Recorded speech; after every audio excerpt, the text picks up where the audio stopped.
আসসালামু আলাইকুম বন্ধুরা, আশা করি সবাই ভালো আছেন। আমিও আলহামদুলিল্লাহ ভালো আছি। আমি আজকে আপনাদের এই কিউট চুড়ি জোড়াটি তৈরি করে দেখাবো। আপনারা চাইলে কিন্তু আপনাদের মন মতো ডিজাইন অনুযায়ী আমাদের কাছ থেকে কাস্টমাইজ করে চুড়ি তৈরি করে নিতে পারেন। তো আমরা কিন্তু হোলসেলেও প্রোডাক্ট দিয়ে থাকি। তো এখানে আমি চুড়ির বেস নিয়ে নিয়েছি এবং কাপড় নিয়ে নিয়েছি। আমরা কিন্তু কাপড় সুতা দুই ধরনেরই কাজ করে থাকি। আপনারা যেরকমভাবে কাস্টমাইজ করে অর্ডার করতে পারেন, আপনারা কিন্তু আমাদের কাছ থেকে সেভাবে কাস্টমাইজ করে নিতে পারেন।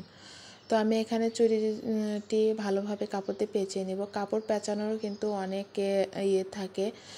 আপনারা চাইলে কিন্তু হুটহাট করে যে কোনোভাবে কাপড় পেঁচাইলে কাপড়টি মজবুতভাবে বসেও না, আবার দেখতেও সুন্দর লাগে না। আপনারা যখন অ্যাকুরেট কিছু ফাঁকা রেখে কাপড়গুলো পেঁচাবেন তাহলে দেখতে কিন্তু সুন্দর লাগে। তো আমি এখানে দুইটি চুড়ি একইভাবে পেঁচিয়ে নিয়েছি এবং এই শেষে যে আমি আঠা দিয়ে কাপড়টি অ্যাটাচড করে নিয়েছিলাম, তো এখানে আমি আবার সেটা সুই সুতা দিয়ে ভালো করে জোড়া দিয়ে নিচ্ছি।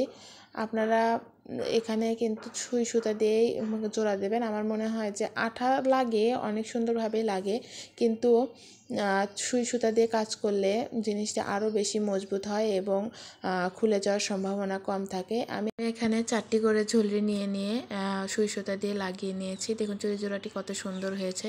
তো ভিডিওটি ভালো লেগে থাকলে লাইক, কমেন্ট এন্ড সাবস্ক্রাইব। আসসালামু আলাইকুম।